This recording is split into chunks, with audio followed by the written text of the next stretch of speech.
Jour 3. Et ouais, il fait plus sombre qu'hier et qu'avant-hier. Pourquoi? Parce que je devais avoir un pique-nique.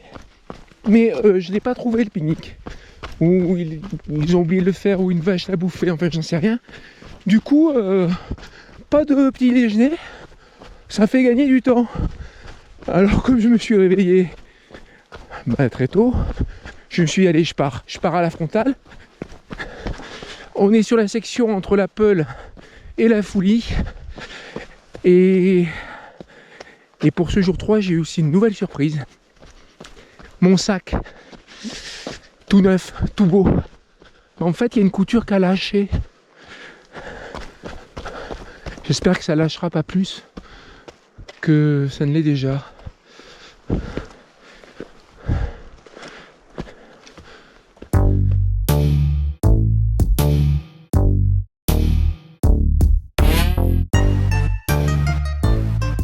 Hey la team, ça roule bien.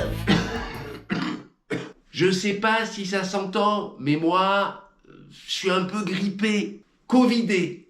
4 semaines, ça fait 4 semaines, j'en ai marre. Surtout que je me suis réinscrit pour un ultra, mi-octobre, 82 km 3800. J'aimerais bien prendre le départ, guéri. Je tiens à remercier toutes les généreuses donatrices et tous les généreux donateurs. Et oui, la cagnotte envoie un bâtard royal sur le MDS 2027. Le lien, il est toujours en description. Petites lunettes, petit papier.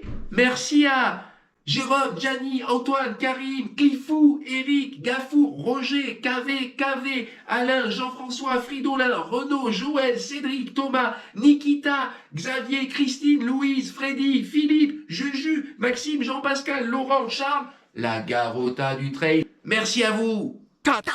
Abonne-toi. On retourne sur le Tour du Mont Blanc en 4 jours ou moins. Ah, cette troisième journée. Je vais suivre le tracé de l'UTMB. Alors là, on va dire, oui, tu proposes soi-disant un TMB optimal et tu passes pas par le col d'Arpette. Non, je passerai pas par le col d'Arpette. Pourquoi? Eh bien, parce que je suis déjà passé par le col d'Arpette pour Chamonix-Zermatt. Et deuxièmement, je veux voir cette section de la deuxième nuit parce que sur l'UTMB, Catogne, les Tsep, tout ça, je le fais de nuit. Et je voudrais voir à quoi ça ressemble. 2 jours. Hein? J'ai le droit.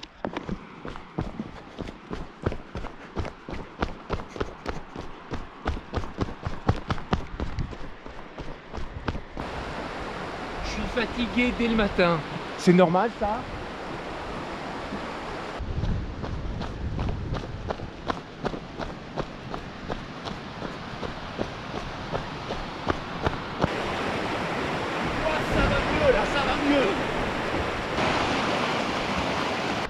Il est 6h20, j'arrive à la Foulie. Ce que je me souhaite, outre d'enlever la frontale, parce que bon évidemment ça ne sert plus à rien, c'est qu'il y ait une boulangerie ouverte. Ça serait trop beau, comme le paysage. À l'exception du rangement frontal, c'est un échec, pas de boulangerie ouverte. D'ailleurs j'ai pas vu de boulangerie du tout. Supermarché fermé. Donc ça y est, on s'engage directement sur la section entre la Foulie et Champé, qui est une section extrêmement roulante. Ça devrait aller assez vite. Donc j'espère... Oh, il y a un écureuil là. Je vais aller vers lui, gentiment. Il est à droite, il va se mettre en mouvement. Voilà, il se met en mouvement. Oh, putain, incroyable, c'est un bouquetin. Il est pas craintif du tout. Non, reviens. Ah, reviens. Ah, voilà, bah, bonne journée. Donc ça devrait aller assez vite. Et je peux espérer prendre une sorte de collation de 10 heures ou de entre 10 heures, 9 heures ou 10 heures à Champé. Leitmotiv.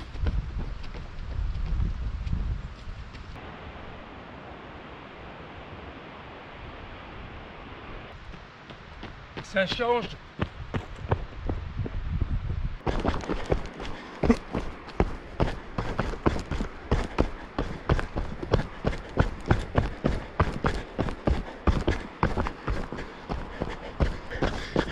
Un des endroits les plus plaisants de cette section, la Foulie Champé.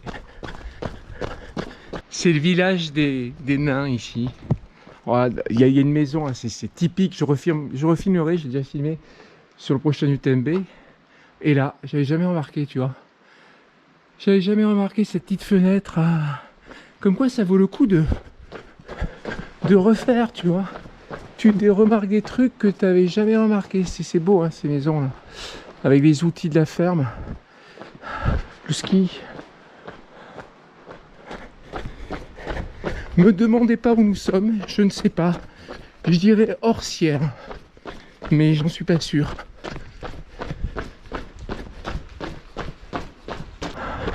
Oh bravo! C'est trop sympa. Ah non, c'est le Canibag, zut. C'était pas un encouragement. Vous voyez le pic en face? Et bien dans la partie ombragée qui est en face de nous, on voit les premiers bâtiments de Champé. Et donc il y a cette montée à faire là.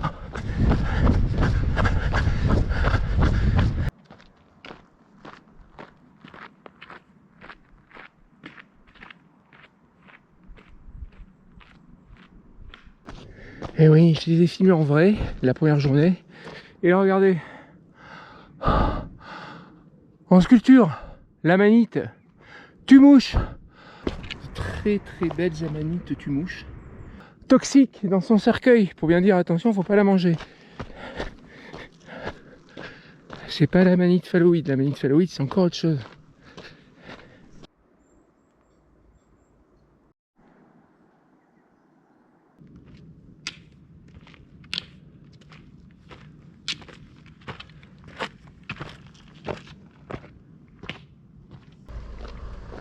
On est à Champé. Le lac de Champé, le lait des Champé. Et là, j'espère trouver la boulangerie de mes rêves, parce qu'il est 8h42 et que c'est pas l'heure de la collation, là, c'est encore l'heure du petit déjeuner. Oh, la dernière fois où je suis passé en off par ici, je me suis assis sur le banc qui est là-bas et j'ai mangé une glace. Sur le périple Chamonix-Zermatt. C'est émouvant. Ça s'est très bien passé, très bien. Il y a une supérette, il y a une boulangerie à gauche en quittant Champé. C'est très bien passé, je suis content. J'aurai le temps, hein. Mais c'est pas ce que je veux. Ce que je veux, c'est voir la partie bovine, steppe, Catogne, de jour. Mais ce que je vous conseille pour faire le tour optimal, c'est partir là. Direction Val d'Arpette, fenêtre d'Arpette, c'est magnifique. Vous descendez, il y a un glacier sur la gauche. C'est super. Nous, on va aller en direction de Bovine. Col de la Forclaz, par Trian. Donc le top, vous prenez fenêtre d'Arpette, puis vous basculez dans une vallée, je sais pas comment elle s'appelle, hein. La vallée qui mène à Trian d'ailleurs. Et là, vous enchaînez direct par une variante qui vous mène au col de la Balme. Vous voyez ça sur la première journée de Chamonix-Zermatt. Bon, c'est en sens inverse, mais c'est ce que j'avais fait, c'est superbe. Je vous laisse deviner l'heure. Allez, je vous laisse deviner l'heure. Il est 9h. 9h13. Le monde s'éveille.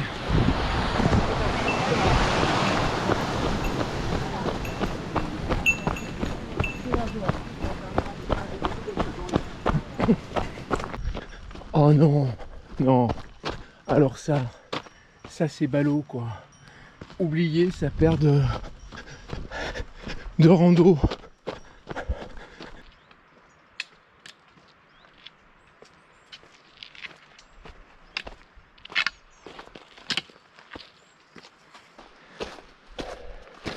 C'est bien de voir ça de plein jour parce que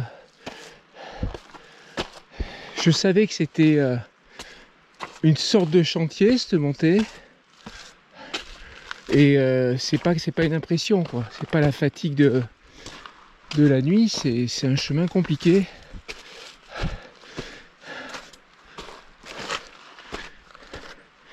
C'est la montée la plus difficile sur les 3 dernières montées du UTMB, c'est celle-là quand même.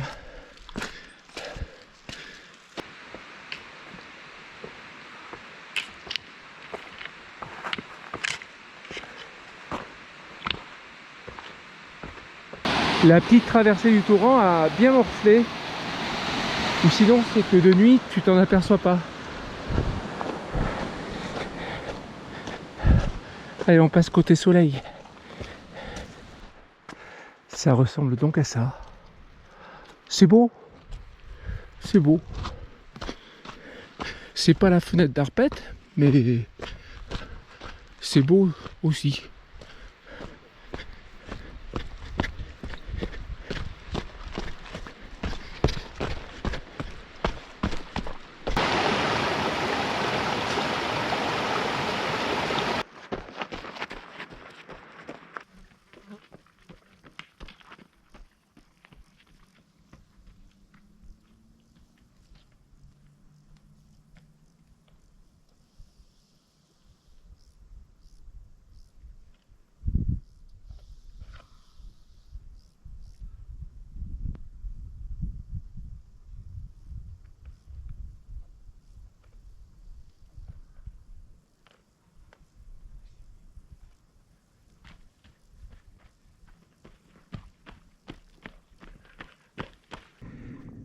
Martigny, c'est la première fois que je le vois de jour d'ici, avec cette plaine, cette grande vallée, ça s'appelle le Valais. Et ce qui ferme cette vallée, c'est le glacier du Rhône, où j'ai fait d'ailleurs une superbe sortie, avec un temps encore plus beau que celui-ci. Oui, je sais, c'est difficile à croire, mais c'est possible. Et sortie que je monterai tantôt, là, c'est vraiment très très beau. On voit là ce qui n'est pas le col mais le point le plus haut de ce montée. Après quoi on va basculer et descendre sur Triante. Les bergeries, ben c'est bovine. Combien de fois sur l'UTMB j'ai failli m'arrêter là à dormir, mais c'est impossible. Il y a des vaches. Quand il n'y a pas les vaches, les sols sont défoncés. Et dans l'axe au fond, il y a une grande montagne avec de gros glaciers. Ça doit être le Grand Combin. Et on passe 2 jours cette fois. Le portillon. Descente.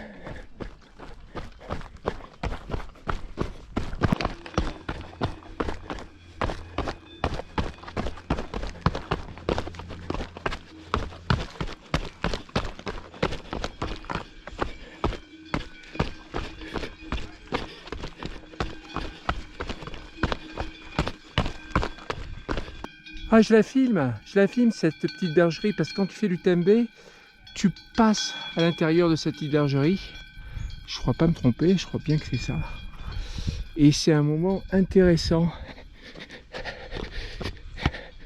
C'est pour mon livre-album.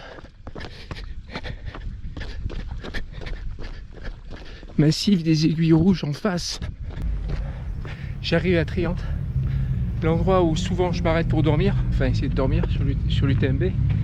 Mais là il est 11h46 Et je vais faire plutôt un repas du midi. C'est le col de la Forclaz. 1527 mètres. Je viens de passer le col de la Forclaz. Et très très beau glacier là, dans l'axe. Quand tu passes par la fenêtre d'Arpette, tu te retrouves assez près de ce glacier. Et donc je devrais arriver pour midi à Triante, mais plus très loin.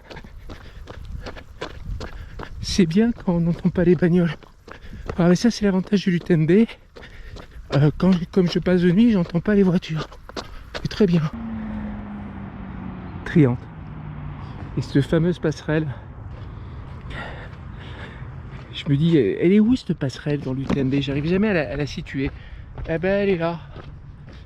Dans la toute dernière partie de la descente sur Triante.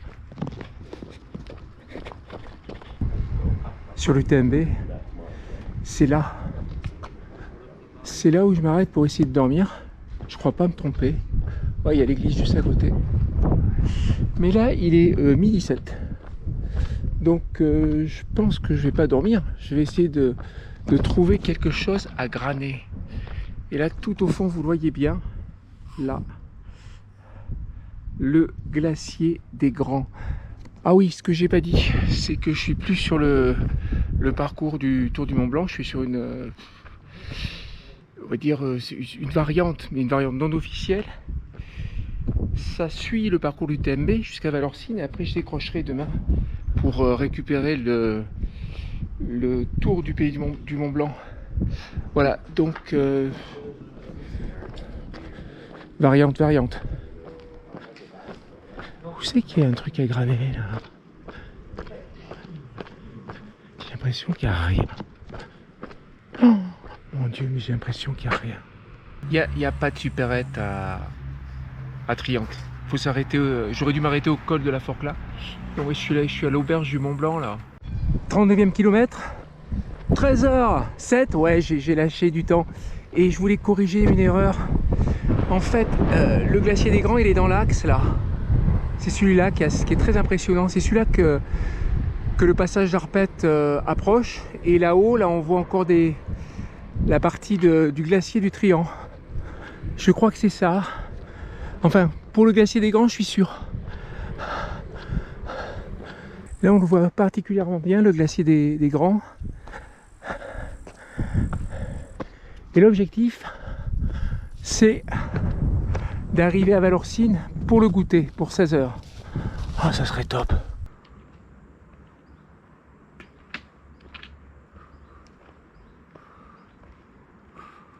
Stop en tabernacle. Je trouve cette montée plus raide et plus continue que celle de Bovine.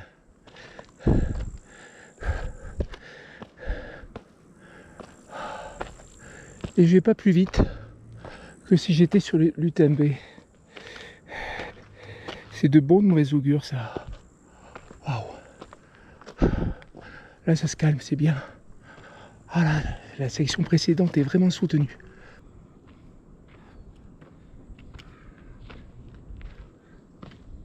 C'est juste magnifique là. Donc, à droite, ce qui pour moi est le glacier du Triant. À coup sûr dans l'axe, avec ses gros séracs, le glacier des Grands.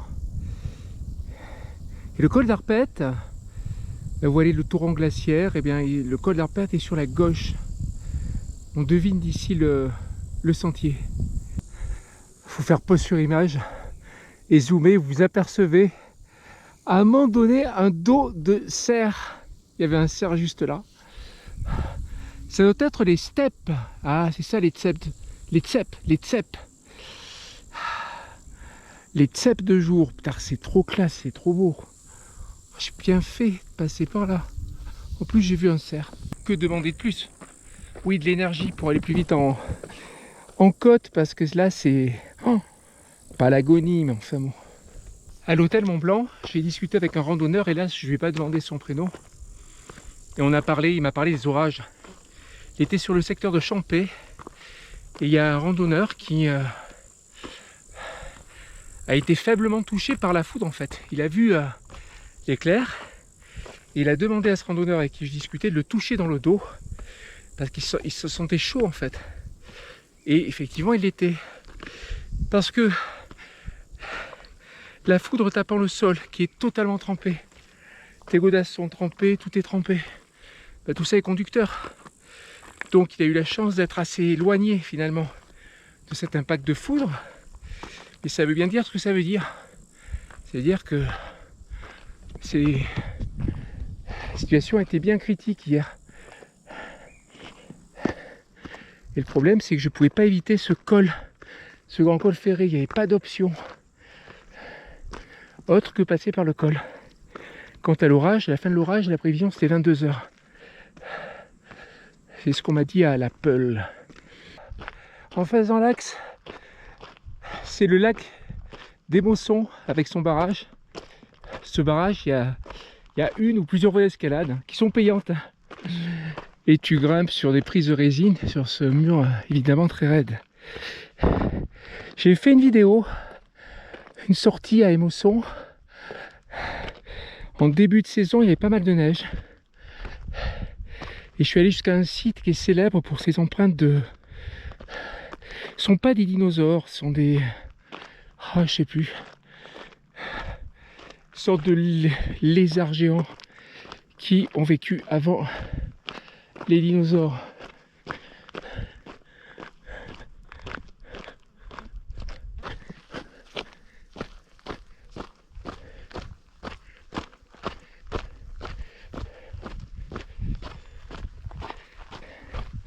Kilomètre 44. Oh, le troupeau de moutons. Et ça doit être Catogne. Hein. Enchanté, enchanté. Je sais que le début de cette descente, elle est assez scabreuse. Qu'est-ce que ça donne de jour?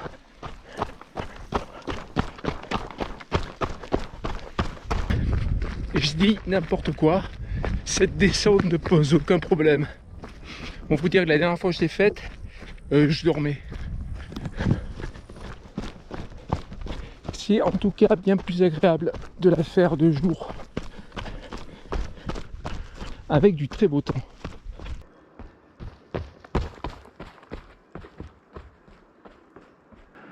Je sais pas si c'est pareil du côté des Ouches, ça va être pire, mais là il y a eu un sacré éboulement.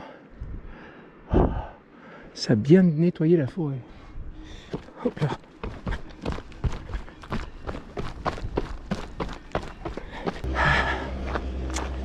« 3h29.